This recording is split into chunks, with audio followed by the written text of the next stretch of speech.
Dios les bendiga, mis amados hermanos. Bienvenidos nuevamente a su programa Dios habla a la mujer. Es un gusto poderles tener en sintonía en este día. Este día vamos a hablar sobre el orgullo. El orgullo es la peor víbora que hay en el corazón, el mayor perturbador de la paz, del alma y de la dulce comunión con Cristo.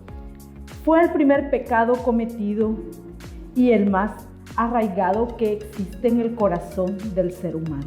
Por eso quiero dedicar este espacio de tiempo en el programa a hablar sobre el orgullo. Yo quiero que veamos lo que dice Lucas 1:51. Dice de la siguiente manera: hizo proezas con su brazo, esparció a los soberbios en el pensamiento de sus corazones. Vemos nosotros que la palabra orgullo aparece muchas veces en lo que es la Biblia. Vemos nosotros que en hebreo aparece más de 10 veces y en griego aparece 2 veces. Aquí nosotros, en el estudio de Lucas 1:51, vemos que el significado de la palabra orgullo que aparece ahí es huperatanos. Es una palabra que significa, se escribe en 2 términos. El primer término es huper, que es encima, y el segundo término es fainesteu, que significa mostrarse. Esto es, que las personas se muestran por encima de las demás. Sabemos también que este pecado, según lo que la Biblia nos muestra, es el primer pecado que cometió Satanás, el pecado del orgullo y de la soberbia. Yo quiero que vayamos al libro de Isaías, en el capítulo 14, vamos a leer lo que dice el versículo 12.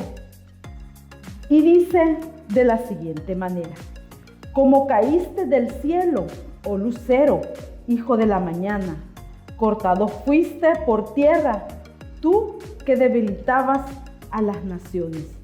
El 13 dice: tú que decías en tu corazón, subiré al cielo, en lo alto, junto a las estrellas de Dios, levantaré mi trono y en el monte del testimonio me sentaré a los lados del norte.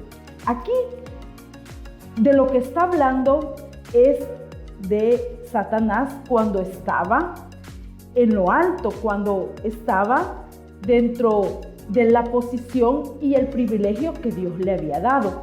Dios le había dado a Satanás una moral individual en la cual él tenía libertad, pero esa libertad la usó mal, porque todos nosotros tenemos que someterlos a la voluntad de Dios. El pecado mayor que ha cometido la humanidad ha sido el de ir en contra totalmente de lo que Dios manda y de lo que Dios enseña. Nosotros vemos en Génesis cómo la primera pareja que fue puesta en el huerto del Edén fue engañada por la serpiente, porque en un momento se les dijo que ellos iban a ser como dioses. Ahí lo que estaba resaltando era el ego y el orgullo de esa pareja, el cual ellos ya no iban a tener necesidad de depender de Dios ni buscar la voluntad de Dios, sino que ellos, el engaño fue que iban a ser como Dios. Entonces, aquí nosotros vemos que el primero que pecó desde el inicio, como lo dice la primera carta de Juan, capítulo 3, versículo 8, el que practica el pecado es del diablo, porque el diablo peca desde el principio. Nosotros vemos aquí el pecado de Satanás y ese pecado fue el orgullo. El orgullo de creer que él podía ser más grande que Dios. El orgullo de sentir que él podía poner su trono más alto que el del Altísimo. Pero todos nosotros sabemos cuál es el destino que está preparado para este ser que fue creado para que pudiera estar junto al Señor, mas sin embargo él no apreció todo lo que se le fue dado, sino que por su altivez y por el orgullo de su corazón, él pecó contra Dios. Y dice el 14, sobre las alturas de las nubes subiré y seré semejante al Altísimo. Él estaba queriendo ser igual a Dios, cosa que era imposible porque él era un ser creado, no era un ser superior del que había sido creado, que es el Señor.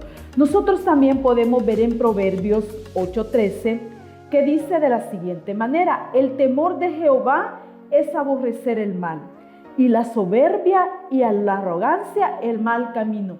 Cuando nosotros tememos a Jehová, vemos nosotros que debemos de someter nuestra voluntad a la voluntad de Él. Porque cuando nosotros queremos hacer nuestra voluntad, nos estamos comportando como personas soberbias y orgullosas. Y aquí el proverbio claramente nos está diciendo cuál es el temor de Jehová. Nosotros también podemos encontrar en el libro de Proverbios que dice que el temor a Jehová es el principio de la sabiduría. Y aquí nos manda a que nos apartemos de la soberbia y de la arrogancia y del mal camino. ¿Para qué? Para que nuestra vida pueda estar conforme a lo que Dios desea, que nuestro fruto en el Espíritu pueda dar muestras de humildad, de un cristianismo donde dejemos a un lado esas soberbias o ese orgullo que puede destruir nuestra vida. El orgullo puede ser un sentimiento negativo que puede destruir relaciones, que puede destruir muchas de las cosas por las cuales nosotros hemos sido llamados y hemos sido puestas en esta tierra de parte de Dios. También quiero que nosotros veamos lo que dice el Salmo 19:13. Dice: preserva también a tu siervo de la soberbia, que no se enseñoreen de mí, entonces seré íntegro y estaré limpio de gran rebelión. El salmista le estaba diciendo al Señor porque reconocía y él sabía que este es un pecado desde el inicio y estaba pidiéndole que lo preservara de ese pecado. Así nosotros debemos de pedirle al Señor cuando nos enaltecemos, cuando nos enorgullecemos, aunque podemos nosotros clasificar y decir que hay un orgullo bueno que nos impulsa o que nos motiva a decir, sí, yo puedo lograr esto o yo puedo hacer lo otro, pero la mayoría de veces nuestro egocentrismo, nuestra falta de espiritualidad siempre nos hace que nosotros tomemos el orgullo negativo, el orgullo malo, el orgullo que la Biblia condena, que Dios mismo condena, porque este fue el primer pecado que hubo en la humanidad. El querer ser mejor que Dios, el querer hacer fuera de la voluntad de Dios. Siempre que nosotros vayamos y estemos haciendo fuera de la voluntad de Dios, estamos comportándonos, hermanas, como personas orgullosas, personas soberbias, personas que no quieren ser reprendidas, que no quieren ser edificadas. Por eso nosotros debemos tomar en cuenta cada una de las cosas que la Biblia nos enseña. En Isaías 53 nos menciona y nos dice que todos nos descarriamos, todos estábamos como ovejas, cada quien buscaba su beneficio propio. Pero ahora el consejo de este día es que el Señor nos preserve de ese orgullo, que el Señor nos ayude a tener un arrepentimiento verdadero en cuanto a aquellas cosas que no vienen, que no edifican, que no traen cosas buenas para nuestro crecimiento espiritual. El consejo de este día: no seamos como Satanás, no querramos nosotros ser mejores que nadie, ni sentirnos superiores que otra persona. Pablo le decía que ninguno debe de tener mayor concepto de sí mismo más el que nos ha sido dado. Así es que pidámosle al Espíritu Santo, si tenemos ese problema, sometámoslo bajo el señorío de Cristo y dejemos que Él sea quien guíe nuestros pasos y limpie nuestro corazón de ese pecado. Dios les bendiga, mis amados hermanos.